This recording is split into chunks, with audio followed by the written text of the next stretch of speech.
Thank you. Thank you. Well, good morning, everyone. Thanks so much for joining us today for our Nonprofit Essentials Workshop series. My name is Colby Cyrus. I'm a program officer here at the Central New York Community Foundation. I'm one of the staff members that works on developing our workshop series. So the focus of today's presentation is using AI for nonprofit fundraising. We're really happy to have Max Eiley of Central Current here with us today to talk about this. Before I hand it over to Max, I do just want to mention that we have more workshops coming up in 2026.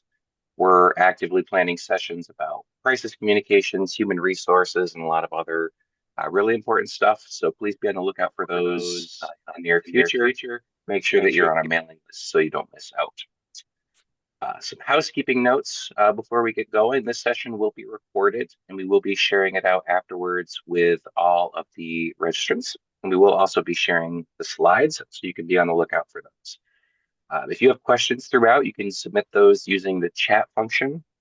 Max is happy to answer questions throughout the session, so we'll be monitoring the chat for those, making sure that those get addressed, or you can use that raise hand feature as well, and we'll keep an eye on that. Last and most importantly, at the end of the presentation, you'll be seeing a QR code that goes to a survey to evaluate our session. So that's really important for us. It helps us understand, what worked, what could have gone better, and most importantly, what other topics that you'd like to see covered in future sessions. So that's really helpful to our staff in planning future workshops. So please take a moment to do that. And with all that said, I'm going to turn it over to the expert. So Max, take it away. Colby, thank you so much for the introduction. And thanks to everyone here for joining us. And it's great to be invited by the Community Foundation to do a workshop like this. I was looking over the registration list and definitely saw a lot of familiar names and organizations. But for those who don't know me, my name is Max, and born and raised in Syracuse. And my background is really in nonprofit work and nonprofit communications. I worked as a communications consultant for a number of years before going on to work at the Gifford Foundation, where I did grants and communications work. Got to know a lot of great organizations here today while at that position. And then about 2.5 years ago, I transitioned over to become the executive director of Central Current, which is a nonprofit news publication for people building a life here in Central New York. So if you're not reading that, I encourage you to go check out our newsletter and our free reporting about Syracuse and the larger area. Um, but in the course of these different positions and the different work that I've done, it's given me an opportunity to really appreciate a lot of the unique challenges that particularly small and mid-sized nonprofits face here in Central New York. And today we're going to explore the ways that AI can potentially help alleviate some of those challenges and just make us all a little bit stronger and more effective, particularly around our fundraising and development work. This workshop really kind of came into being about 3 years ago, and though it's changed significantly over that time, I was initially invited to do a session on AI for nonprofits, kind of more broadly by the Shinman Foundation. And it's interesting to think back in 2024, most of the nonprofits we spoke with were not really aware of how to use AI. They were just sort of really getting their feet wet for the first time. There was a real lack of familiarity around even the basic vocabulary and usage of this technology, and that's really changed. So anyone who's here remembers when they registered, we did some questions around how people are using AI right now, and we learned a number of things, namely that most people are using it daily or even weekly, and but they're not really using it for fundraising quite yet. So that's interesting to hear, and I think gives us a nice opportunity today to go through some practical examples. Um, and one of the reasons I think this is particularly useful is because no matter what area of the nonprofit world you're in, there's almost a guarantee that your staffing is going to be maybe smaller than it should be and more strained than it should be. There's always that capacity bottleneck. And as a result, we're all often wearing many more hats than we should. Sometimes we're asked to do things we may not even have, officially been trained to do, and that can create, a real lot of stress and a lot of barriers. And as all that's happening, we're constantly asked to adapt and use new technology. And I think this is one of those rare instances where the technology can actually kind of make some of those other things easier instead of not necessarily just adding kind of a whole other thing we have to learn. While there is certainly a lot to learn about it, it can definitely help from a capacity standpoint tremendously. So, some of the key areas we're going to focus in on today are using AI as a personal assistant, using it to find hidden patterns, particularly in data sets, and then using it as a brainstorming partner. And it's something I want to keep coming back to that I think helps answer some of the concerns around this technology, not all of them, but some of them, but also will just sort of be maybe the biggest mantra I can offer as we're thinking about how to use AI and as you're thinking about future use cases is that we shouldn't be asking it to do our jobs for us. We should be asking it to help us do our jobs better. Um, Presumably everyone here is in their role for a reason, right? We were hired because we have experience, because we have a vision, because we have certain talents. Um, we don't want to cede that. That is important. That's why we have the relationships that we have, why we're able to do what we do. The goal here is to make those things more effective, find ways to do things, faster. Um, but we're not trying to just hand those responsibilities over. And I think there's a temptation to do that sometimes, and we have to avoid it and think about other ways that we can keep ourselves in the driver's seat here, while still, getting a benefit from some of this technology and these abilities. So, just as we're getting started here, there may be some questions about exactly which model to use, and I want to talk also about briefly, some of the different tiers in question. Um, so I think it's really important to find a model that links up with kind of what your broader file sharing and file storage system is. So just in brief, if you're someone whose whole ecosystem is based in Google and Gmail and Google Drive, then probably makes sense to have a pro plan, with Gemini. Whereas, if you're like me and you're primarily using Microsoft services, then using Copilot, which essentially runs a combination of ChatGPT and Claude, will be easier just from a file integration standpoint. Um, it's also really important to understand exactly what the data privacy policies and limitations are of your model. As a general rule of thumb, if you're paying for AI, paying for a premium license, you're going to have much better, more enterprise level security, and you'll be able to more comfortably share sensitive information with that model than if you're using a free version. And we can talk about that more later. But generally, the costs here are not very high, but we definitely would want to avoid, for example, dropping sensitive information into, a free tier of Google Gemini. That would be a very bad idea. Whereas if you are paying for, let's say, the pro version of, Microsoft Copilot, that's going to have access to a lot of your files, and that's all, encrypted and not being used to train those models. So that's an important thing to understand. And even though it can be a little tedious going through and kind of reading some of those terms and conditions and data privacy pages, they generally break it down pretty clearly on their websites just to make sure you really understand what the limitations and safeguards are with any tier that you're using. So as I mentioned, I'm, generally using Microsoft Copilot for my AI stuff at work. It integrates really nicely into the Microsoft account. There's really strong data privacy protections, and it can do kind of all the different types of work that we're typically asking AI to do in terms of generating, text, images, code, and more. And again, it's really plugged in. If you have everything on SharePoint or everything on OneDrive, you can access those files and sync with your Outlook and do all of that kind of stuff very nicely. So that's why I use it. But again, you maybe are on a Google ecosystem, and that's also fine.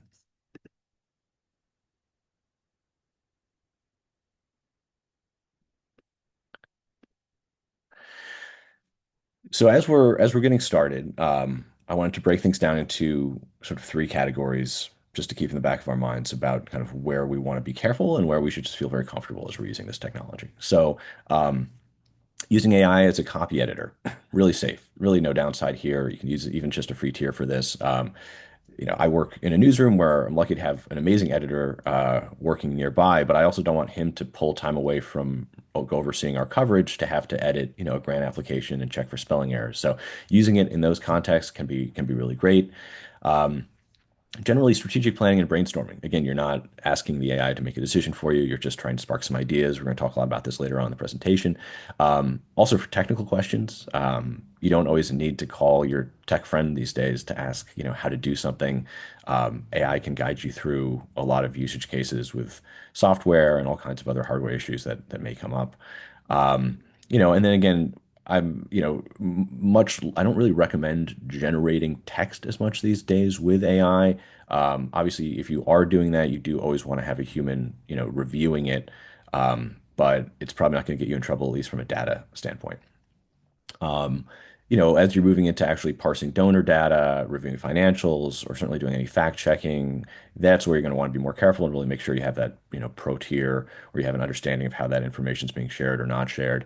And again, making sure that it's not giving you back anything with errors. And then for the final category, just we really don't want to ever make or turn, important decision making over to AI. There should always be a human in the driver's seat. And we also don't want to enter any information in there that we don't really know where it's going, if it's going to be used to train that model, if someone else may be seeing it. Those are really hard no's. So to get into some practical examples, we're going to be using a kind of fictional organization today, and talking about how to build a fundraising campaign and some classic kind of development scenarios that AI can help us with.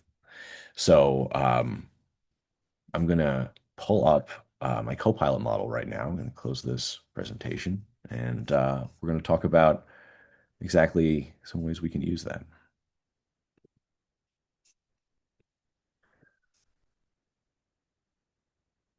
So can everyone still see this screen? Yep. Okay, great.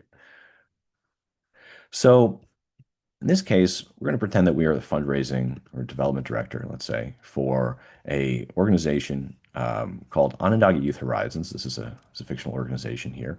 And we're going to approach this from the context of planning a fundraising campaign. And, I think one of the, especially if you're working alone, one of the most daunting kind of things of this is just in the beginning, really mapping out your timeline, all of the to-dos, making sure you're not forgetting something obvious. And in this way, it can really be helpful from just a project planning perspective to just kind of throw some of those ideas and some of those challenges at AI and help it develop a structure and a timeline. So in this case, I'm going to start by telling it that it should be thinking along the lines of a fundraising and audience expert in the nonprofit space. And we need to make it holiday, but we'll just say a fundraising campaign. And in this case, I've provided a little description of ourselves, but if this is actually something that's connected to your work ecosystem, it'll already kind of have access to your files. You can also plug in your website. That's also very helpful. In this case, I'm going to put in our mission. And I'm also going to drop in some text just around our history and core services. And again, if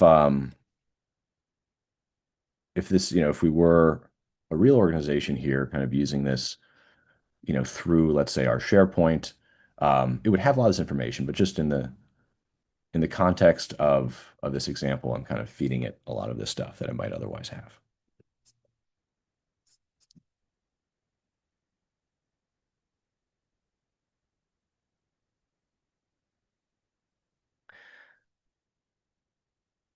And it's going to be important, of course, to kind of push back and question, see what it really gives us. It's unlikely to answer everything right at first. Um, but our goal here is to get essentially a timeline, to assign some roles and to kind of help make sure that we have a clear understanding of everything that we have to work on over the next few months.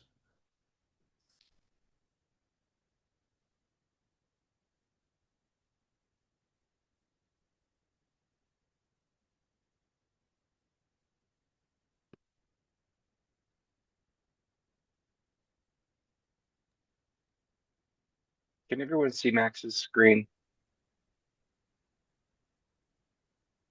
Max, would you mind resharing? Looks like some folks maybe can see it. Oh, It's super small too. It's hard to really? read. So Um, I can try zooming in maybe. Does that help?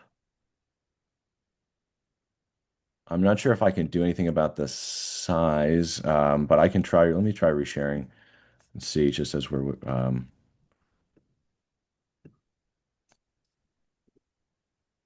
Looks like the zooming in did help for some folks. It looks like some folks can um, see it and some folks can't. huh. Okay. Well, here, let me try. Just take a moment to.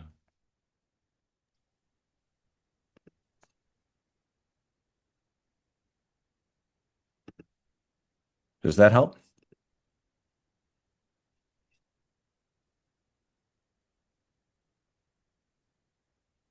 I see a lot of nodding, so I think that's a Okay, good good. thing.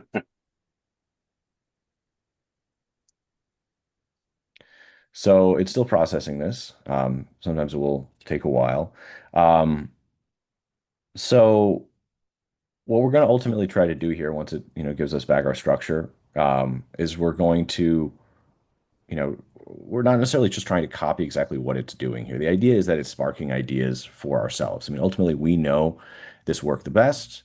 Um, the AI is never going to understand the reality of your organization kind of better than you do. But I think that so often, we find ourselves as maybe the only development person on the team or someone who's just sitting in your office trying to figure these things out in isolation. Having that kind of thought partner can be incredibly helpful.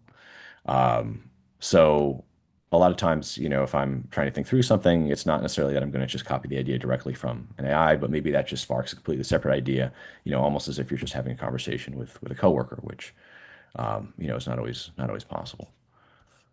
And I'm not sure why this is not populating here. That's a good question. Here we go.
So as it's populating, we see it's pulling some themes, it's pulling some data from the census, um, it's making suggestions around framing, some of the core problems that we're trying to address.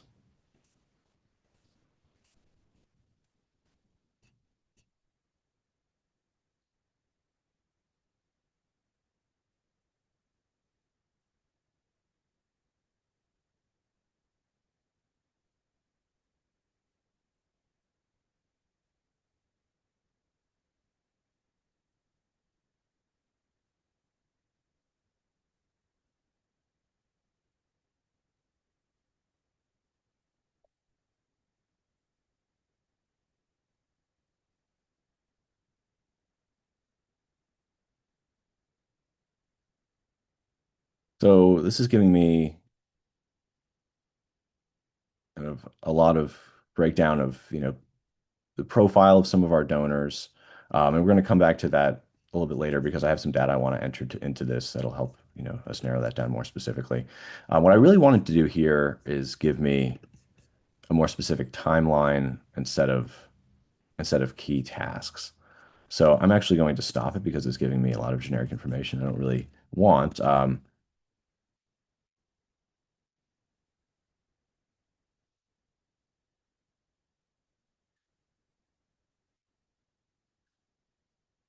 I'm going to ask it instead to give me a concise timeline and key steps to this campaign. Um, so here we go.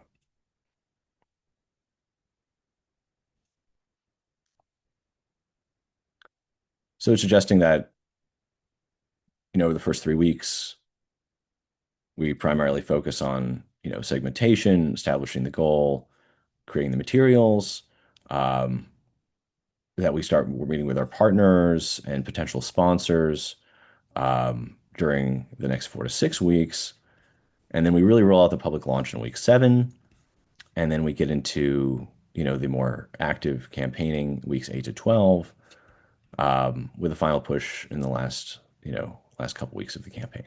So, um, if we this is, I think, a very traditional kind of rhythm here. If we do like this, um, one thing that's helpful here is to then, um, you can ask it to modify, certain elements, but then I like to often export all of these key dates into a PDF and then drop them to my calendar. And this is something that AI can do really nicely. So, if we like this outline, timeline wise, I can ask it to generate a PDF with these dates. I can download and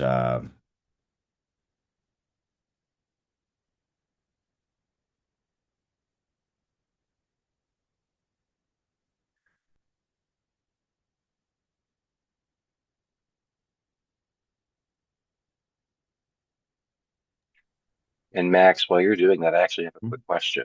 sure. Um, how important is it when you're giving these tools a prompt to start with an action word? So you started this one with generate, the previous one you Mhm. started with give me.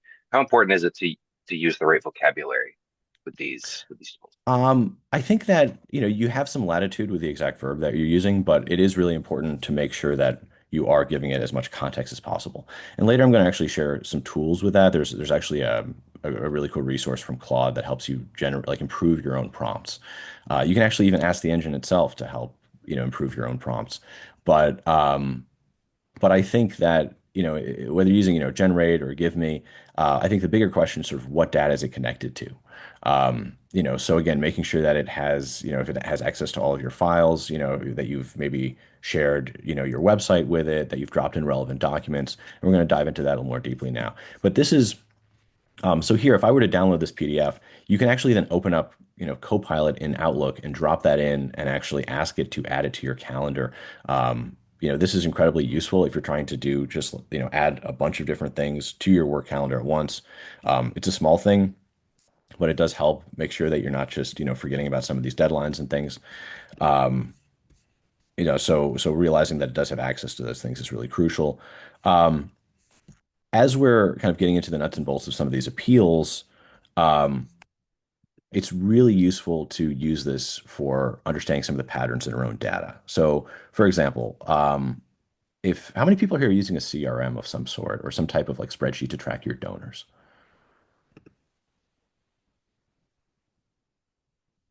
So whether you're using something like Salesforce or whether you're using something, like even just an Excel spreadsheet, um, this is a really good opportunity for it to find patterns in there that maybe you might have missed. So, for example, I'm going to drop in a data set right now. 1 second. And there was a question in the chat too, Max, about your calendar, and you have to link your calendar to this platform, So right? you're not necessarily linking. If you have in this case Copilot, but the same with Gemini, and you open up just your Outlook calendar, you can open up essentially a chat that looks just like what I'm using, and you would drop in, for example, that list of dates that you generated from the project that you're using, or that you just created in your chat. So, um, that's why, export it as a PDF, and you're just sort of dropping it in to, in this case, I can even you're just dropping it into that AI chat within your own browser. So, or excuse me, within your own email or calendar system. So in Copilot, we'll have that button, or excuse me, Outlook will have that button where you can open up Copilot and, drop a list of dates in there and it'll add it automatically to your calendar. You can do that also with Google. Um, so in this case, we have a spreadsheet that includes basic information about our donors. This includes their last gift, includes their last gift date, their largest gift, their email address, their mailing address, their zip code, their name. And again, we want to be very, very careful if we're entering this information in there. It really has to be with a pro plan where we have enterprise level security and that we're not, sharing this or letting, AI train on this data in a way that would, compromise the confidentiality of our donors or any of the donor privacy that we should all, be upholding here. So we drop this in, and now we can ask it to parse, some of this information. So, for example, I'm going to ask it about which neighborhoods we're reaching and where we're underrepresented.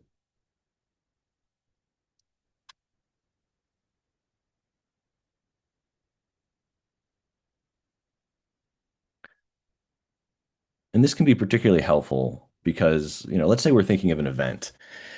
If if the event is more geared towards new donors, people that we don't have a relationship with yet, then we want to go to a place where maybe we don't actually have a lot of donors. We want to find neighborhoods where we're not heavily represented.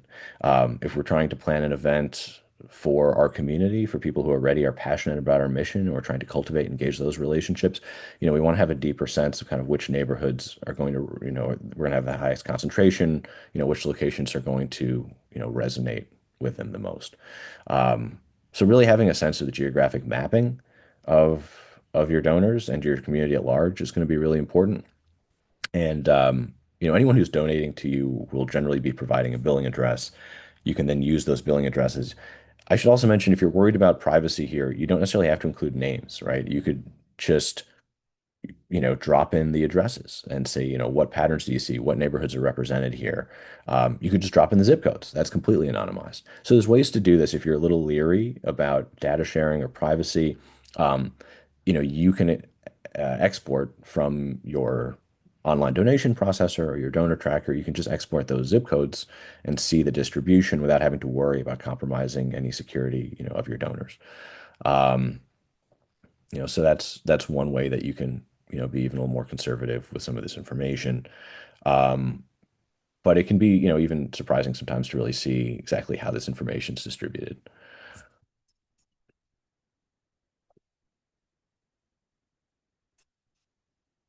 So let's see, it's coming up right now with the answer.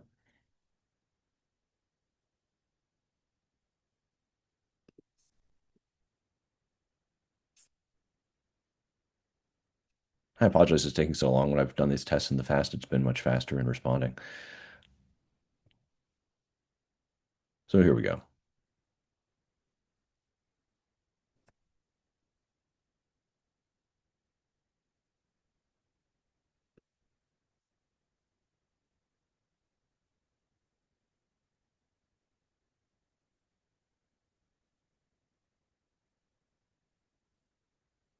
I'll also add that, some other things we can ask are about trends versus major versus grassroots donors and non-donors.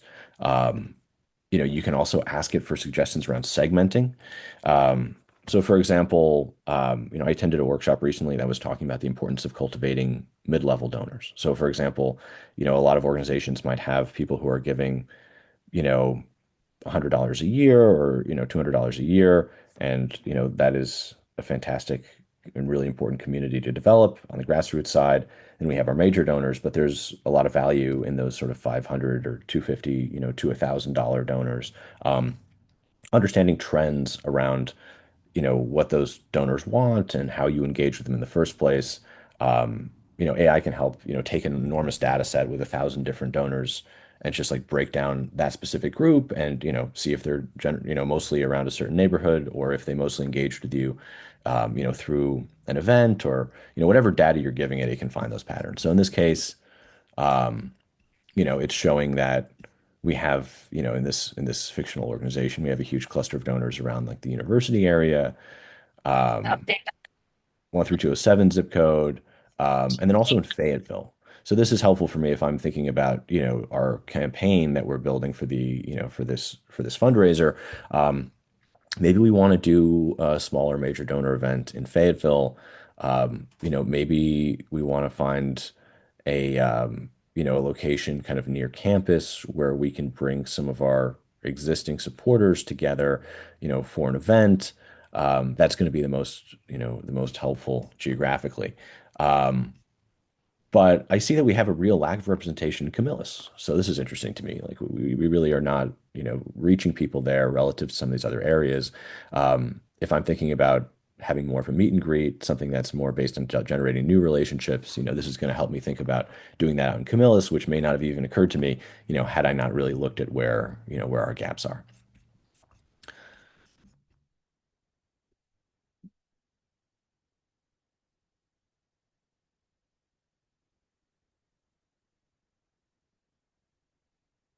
I'm going to ask it also if it sees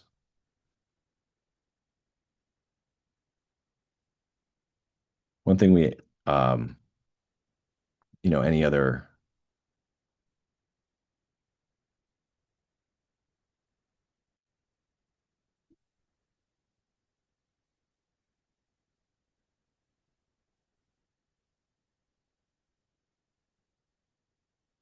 We'll see if you can give me a list of people I could follow up with soon, people maybe haven't given in a while.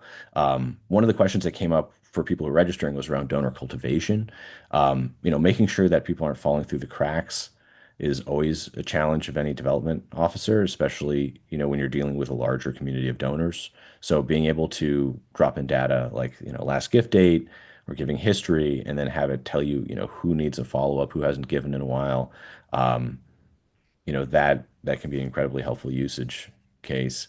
In this case, it's broken it down into these different categories. Um, People who really, should be giving soon that we want to make sure, that we're planning outreach to.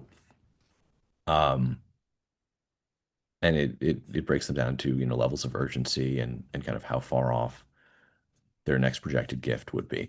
Um, but of course, anyone who's working in fundraising knows that donor cultivation isn't just about asking. It's also about cultivating and managing those relationships. So, this is another usage case here where, um, because these platforms are also linked to your email, um, once you've broken down some of these segments around who your high level or mid-level donors are, it can be really helpful to then go back into Copilot or go back into Google Gemini in your email and say, which of these names do I need to reach out to? Who have I not emailed in a while? Because you may not remember, who you emailed recently, but because this is all connected to your email system, you can just drop in those names and say, here are my, 20 major donors. Who have I not talked to recently? And it'll break down the list based on your own work email of who you need to reach out to, which can be incredibly helpful. Also, I had a question that I thought was excellent about impact tracking. Um, we are often so close to the work that we're doing that it can be, kind of a jumble to even remember what highlights we want to bring out in front of donors. Um, And sometimes, we're asked to sort of talk about our impact in a lot of different contexts. AI can be great at kind of taking that, bird's eye view of all of the work that we're doing. So, if you're someone who maybe hasn't generated a donor impact report recently, but let's say you have written grant reports, and let's say you have posted updates to your website in your news section, you can ask, the AI to take a look at your website, take a look at some of those grant reports, and I'll do an example right now while we're talking. Um, I'm going to drop in a grant report, that we did recently, again for this organization. Um,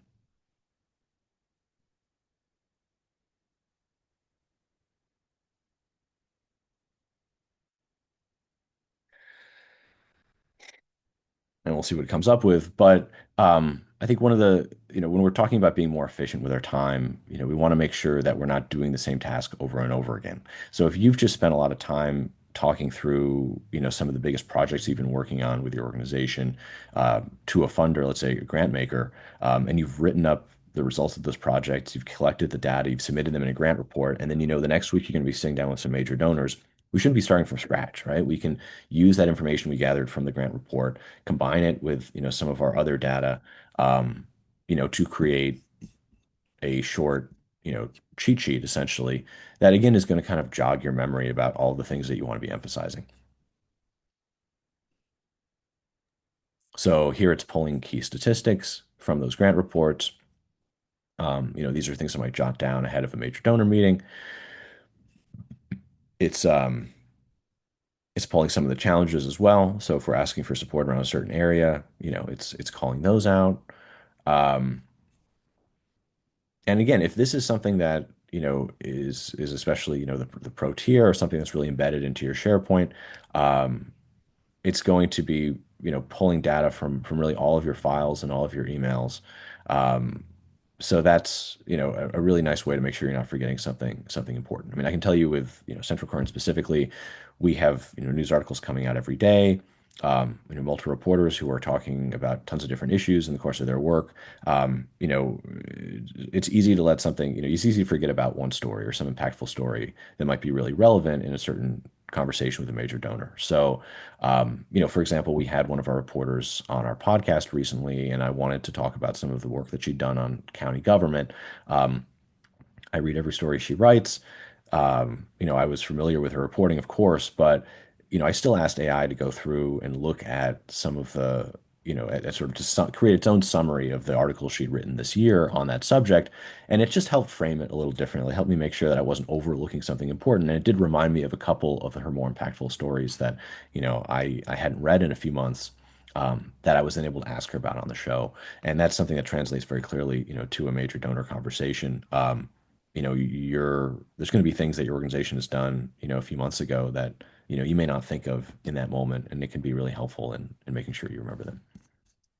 And there's a question in the chat too. Sure. Chris, do you want to come off mute and ask your question if you're there?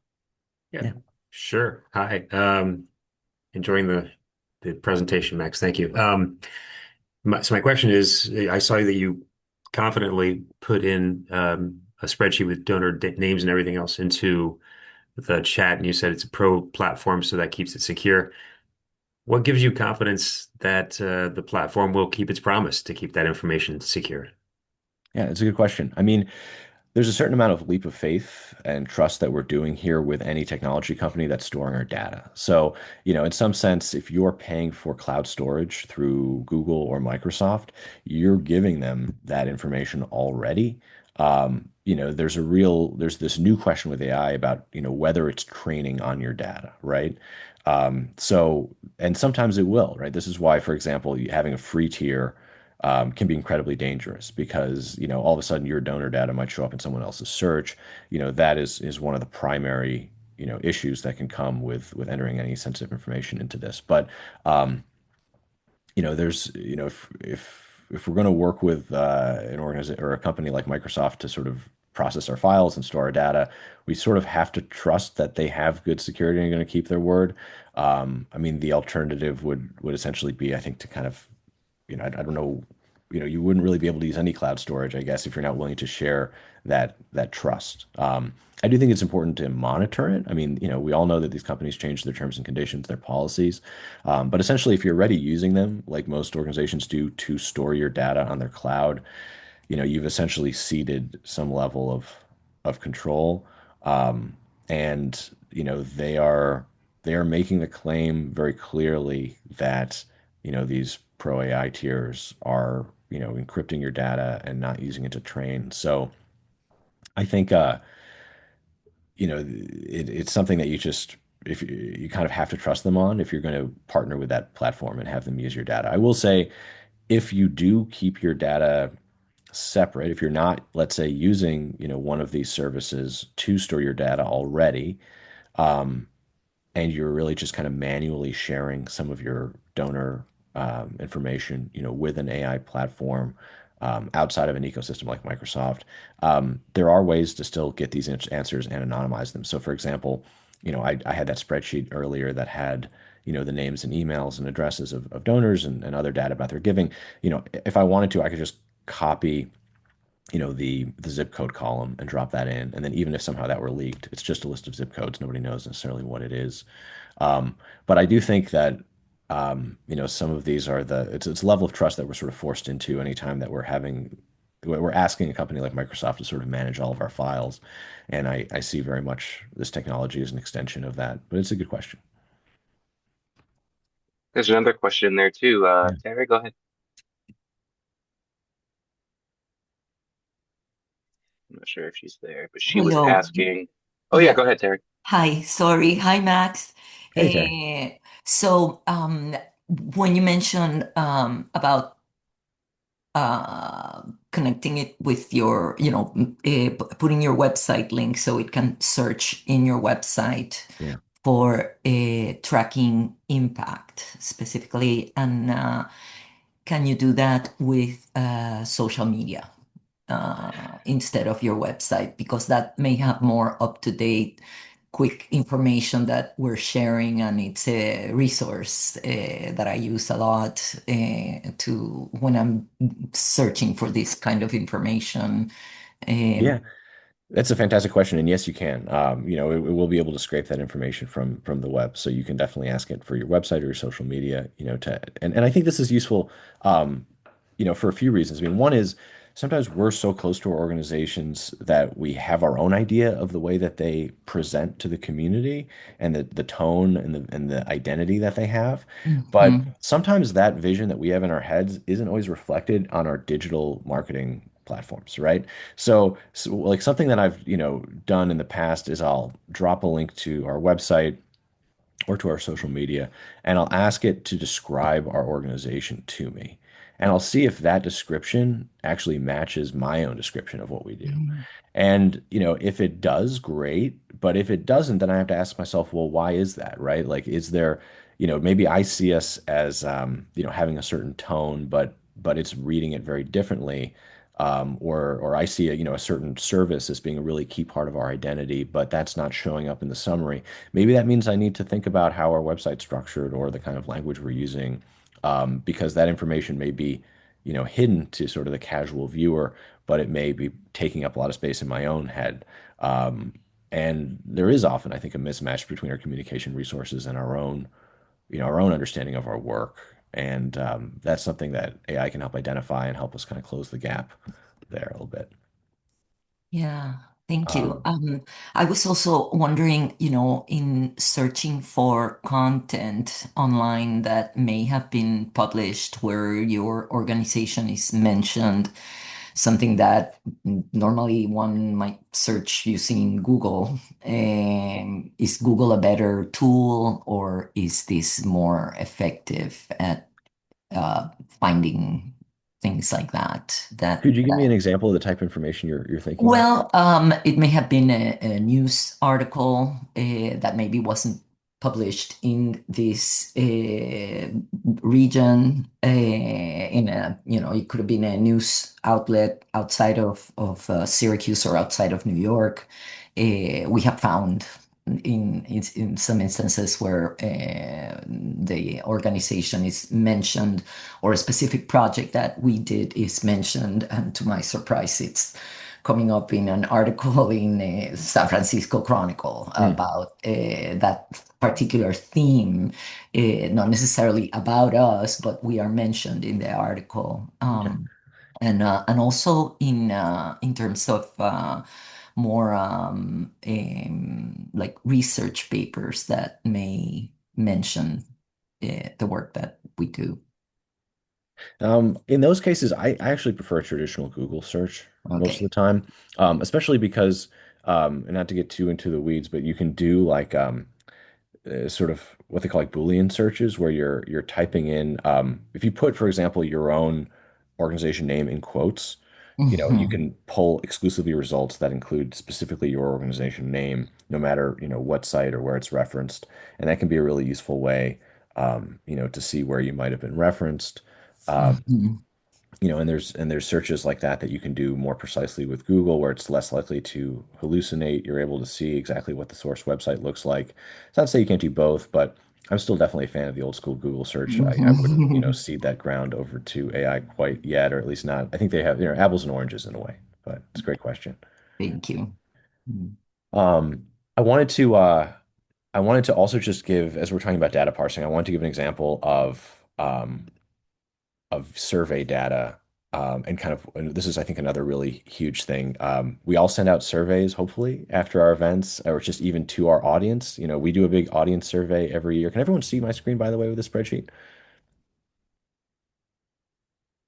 Is that coming through? I believe so, yes. Okay, Yes. great. So this is, an audience survey, that, for this organization that that the fictional organization here that we're working with. And it asks, how did people engage with us for the first time? Feedback and suggestions, as well as some basic, demographic and contact information. So, I might even just ask it very basically, just to get started, what trends do you see in this survey? Um, and this is an opportunity for me to see like where we're falling short. If there's maybe a certain pattern around people who've engaged with us, via events versus people who have engaged with us online. When you have especially like a whole hodgepodge of different surveys that you've done from events or just from your donors, you can dump all of it in there and just synthesize these really big ideas. And again, this is really crucial, I think, for making sure that your messaging and everything is in tune with your donors and with your audience, understanding why people are giving, but also why people aren't giving.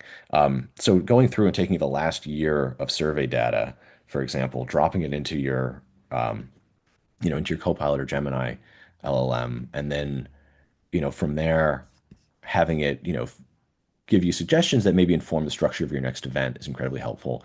In this case, it's telling me, community events are our strongest awareness channel. That was, the best way that people were finding us. And it's also where most of our donors come from. So, that's really, events are very hard. They take time.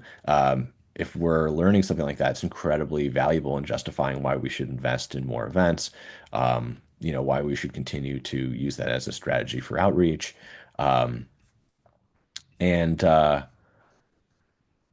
it also highlights that there's some real concerns here in terms of, in this case, in terms of the feedback, that there are some real concerns that many of the respondents had about the quality of the programs. That's something to be addressed. Um, Gives us some of the zip codes. And again, we can narrow down on all of these. But this is, really helpful again when we're trying to decide whether we want to invest our resources more in like, social media advertising or, expanding our email program versus having more events. Now we have an answer that's actually based on data. Um, and I think making sure that we're not just collecting information, but actually using it, can be a tall order sometimes, especially when it comes down to like one person who's just looking at a bunch of spreadsheets. But, using these kinds of this technology to actually, really put it all together, is I think really crucial. Um, there, and I'll give actually an interesting example here. Too, I was talking to an organization in Colorado recently, and something they did was they had a lot of data around their donors and specifically why people were giving. This is just, by the way, a great practice for anyone who's doing a lot of fundraising, is really like surveying and collecting information about why people are giving. And they found that there were these sort of four profiles that most of their donors fell into. And to give a couple examples, I mean, there were some people who, in this case, it was a news organization. They found there were some people who were, giving because they liked the sense of community. They really felt strongly that there needed to be a single source of information that everyone was reading and had a shared sense of what was going on in their neighborhoods. Then there were other donors who didn't care about that at all. They cared about the metrics. They cared about impact. They cared about, how many stories were being published, about, specifically how fast this organization was growing and how many people they were reaching. They wanted to see those hard numbers. They were less concerned with sort of the vision around community. Um, they were able to create these sort of different donor profiles through an AI analysis, and then they were able to, copy in or upload their marketing materials and kind of make sure, first of all, that they had marketing materials that were appealing to these different donor archetypes, but also that, they weren't leaving anyone out. So, maybe they realized that, much of their marketing language was geared towards, the kinds of donor who really wanted that visionary information about community building and shared information and local identity. But they really didn't have a lot of impact related marketing materials for those people who were looking for the hard data. That was something they could identify, again, by parsing all of that donor survey data and then comparing it, cross-referencing it with their marketing materials. And it allowed them to have that feedback mechanism, anytime, they were generating new materials before they actually send it out. Um, so again, narrowing that distance between actually what your readers and what your donors are looking for, what your program participants are looking for, and what you're actually saying. It can be incredibly helpful with that.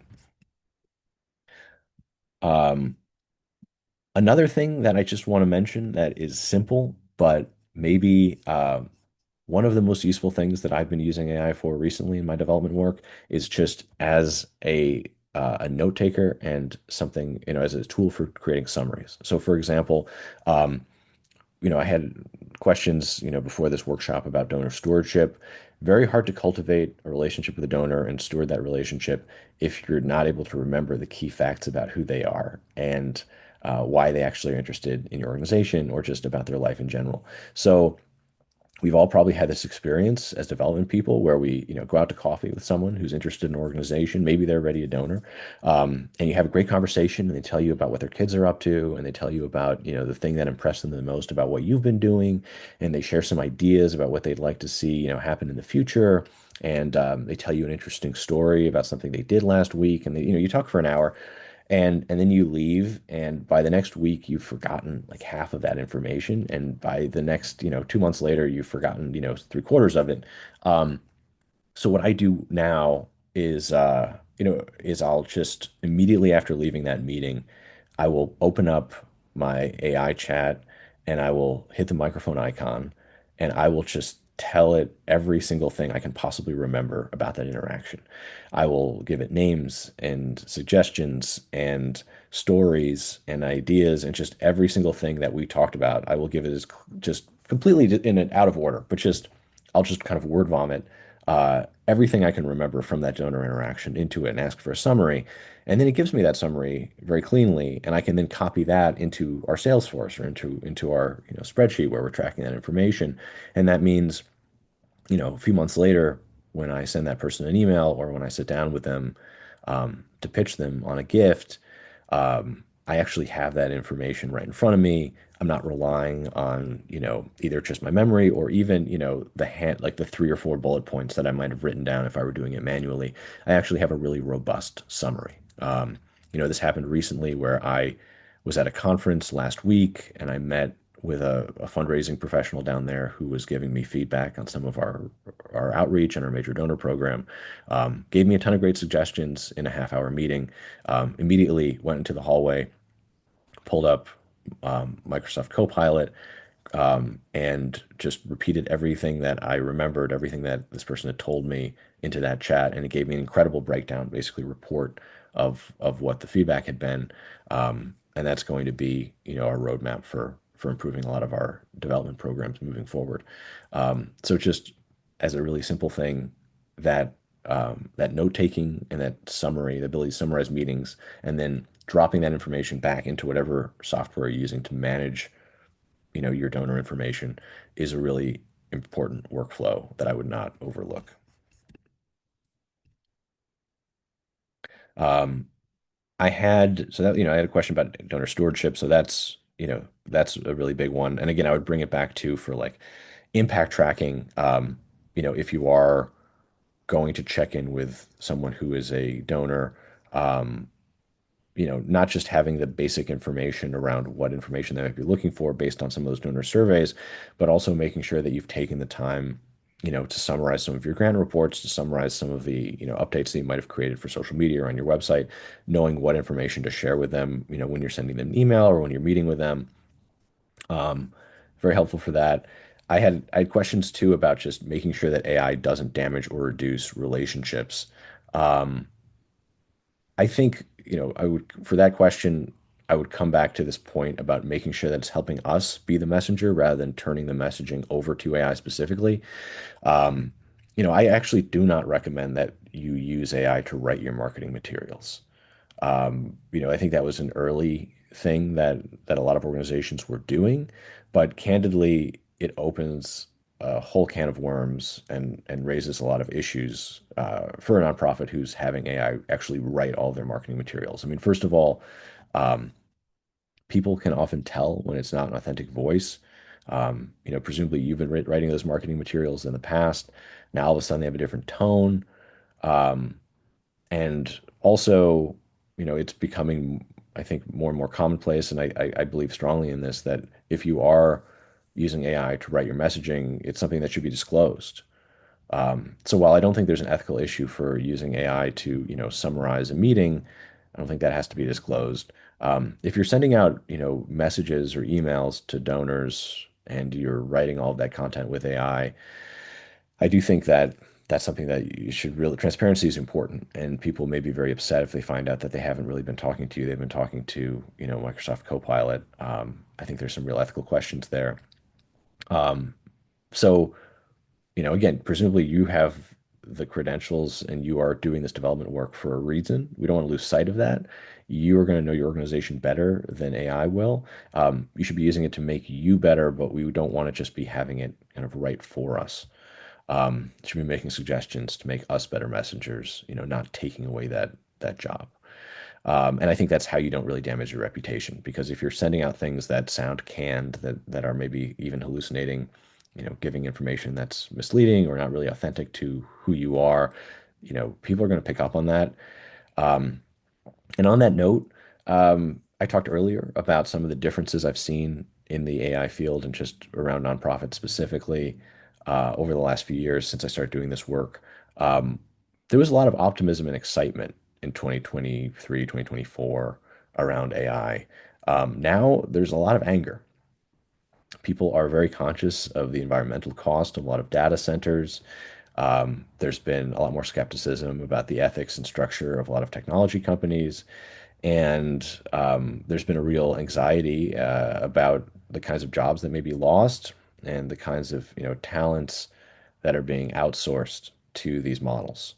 Um, I don't know that that means we have to turn our back on them completely. As I mentioned, I think these are all legitimate and important use cases that we've talked about today. But it does mean that we want to think very carefully about exactly what we're asking it to do and how we're communicating that use to our community. So I tried to select examples for today, again, around brainstorming, around data parsing, um, that I think don't, that are pretty safe, ethically, where you're not, again, putting AI between you and your people. And I think that those are good places to start.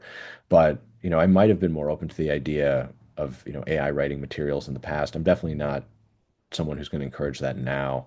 I think, there's a tremendous amount of reputational damage that can happen. I've even seen organizations come under fire for using AI images in their marketing. Um, this is where you really have to know your community and know where your program participants' values lie. Um, if you suspect that you're going to get a lot of pushback by putting an AI generated flyer or image out on your social media, you should really think twice about doing it. And frankly, these days, I would bet on having that pushback. Um, there's an incredible, especially among younger audiences, there's an incredibly high amount of AI skepticism out there. And this does not mean we want to hide our AI use or do anything deceptive, but it does mean that we want to think very carefully about the ways we're using it and make sure that we're, um, that we have consistent policies internally so that, someone isn't, your social media manager isn't sharing an AI image and all of a sudden you've got 100 angry emails you know, in your inbox from people who wonder why you're not supporting local graphic designers. That's not going to be good for anybody.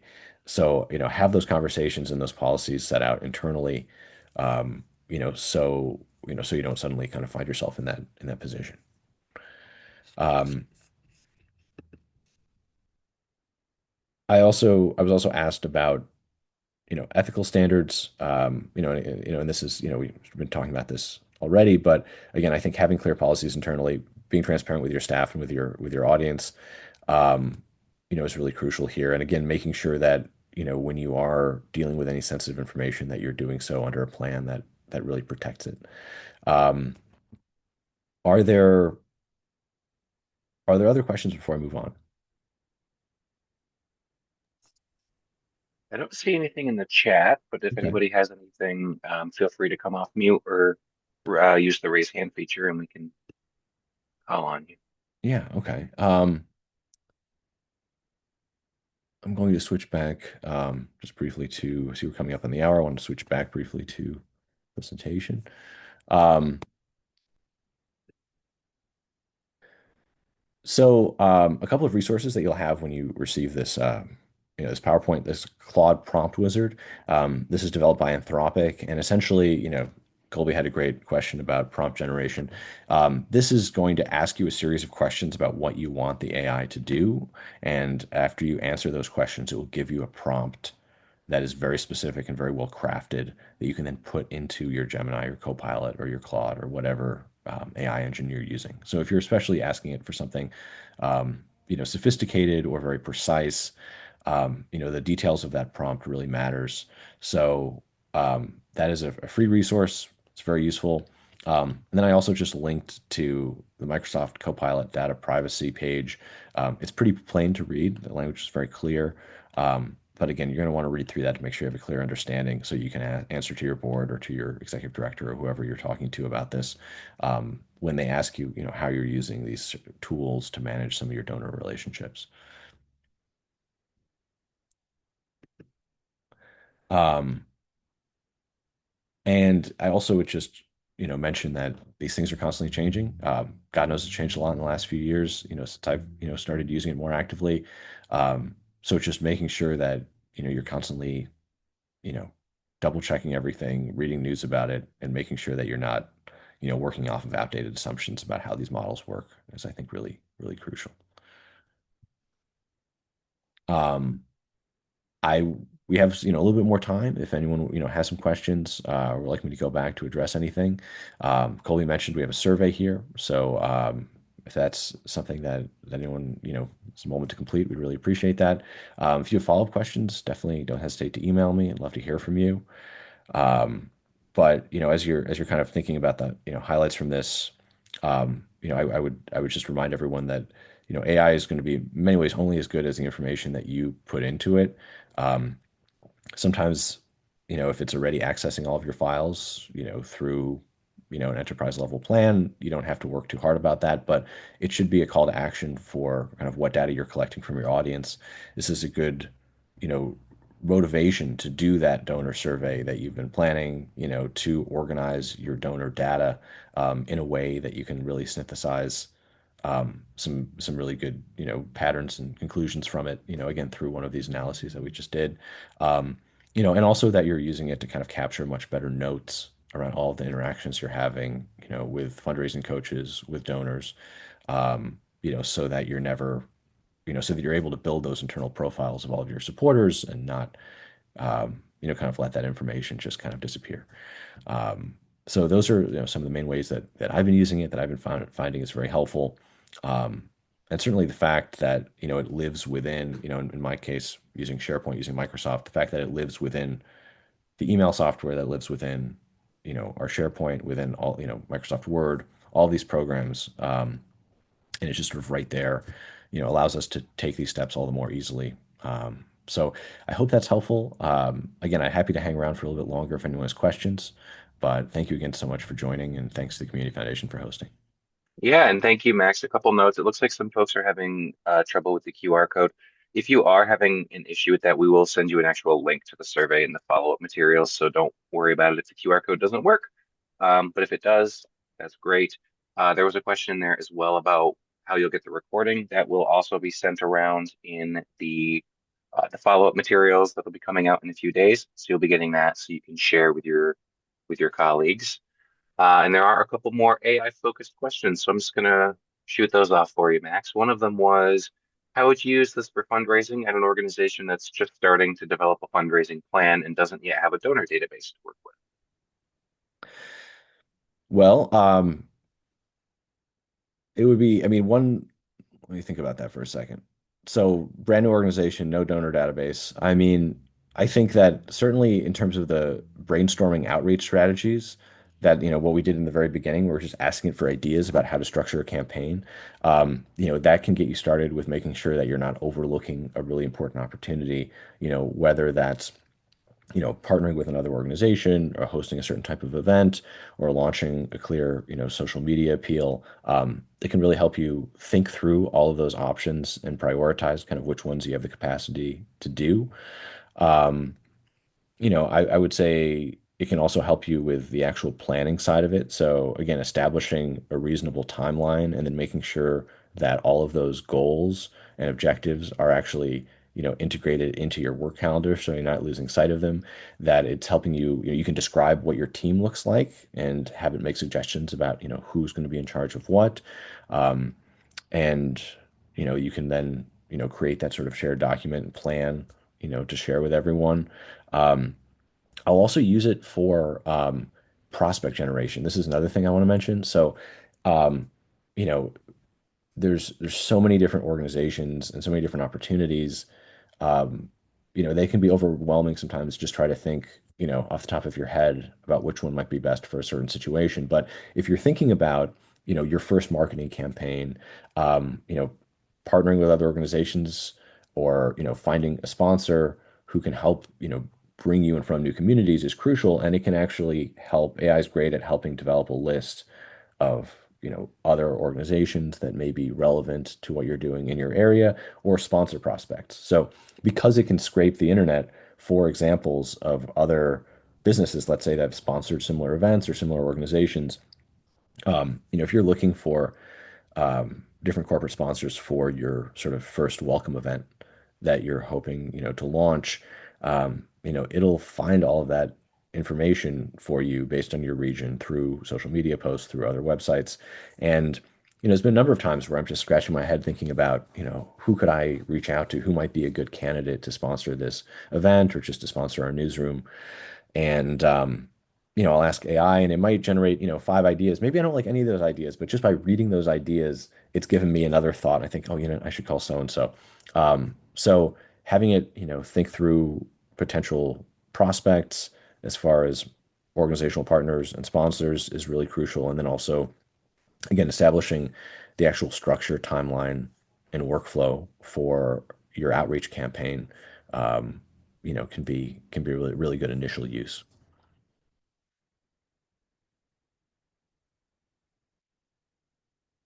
Colby, was there another question? I don't think there were any other questions. There was just one comment about, using anonymized donor data and being careful about, using zip code +4, because that can actually make things really specific and you can zoom into a specific number of households, even if it's anonymized.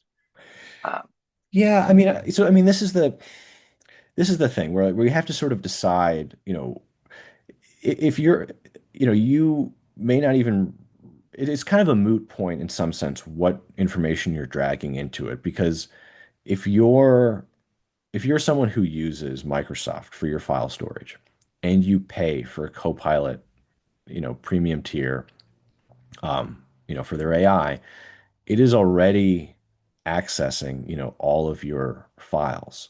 Now you can change that. You could turn that off, but by default, it's going to be reading, everything that is in your OneDrive, everything that's in your SharePoint, and that you have access to. So, and to some extent, if you're not letting it read that information, it's going to be less useful to you. But even if you're not actively dragging and dropping a spreadsheet in there, it's still accessing the information as long as you, pardon me, have it. So, being aware um, of exactly what it is plugged into is really important. This is also, relevant because it may pull in information, that you don't want shared. So, um, if someone else is using your AI account, it might pull in really sensitive like HR documents or something if that's something that you have access to.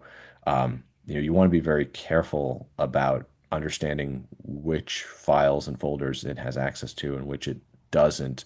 And by default, at least with, Microsoft or Google, it will have access to everything that's in that cloud platform, which again, I think most of us are using some type of cloud storage for our work documents. So, whether or not you actually drag it into the chat, if you're using a pro version of one of these, AI bots, it's probably going to be pulling that information anyway. So, um, that's definitely something to be aware of. But again, I don't know that it's inherent security concern because that's sort of what it's designed to do. And if we're already sharing that information with Microsoft, I'm not sure that that really changes anything. Great. I don't see any other questions in the chat, but we do have a few more minutes if folks want to come off mute and ask anything you're curious about. We have about 20 more minutes with Max. Otherwise, we will set you guys free.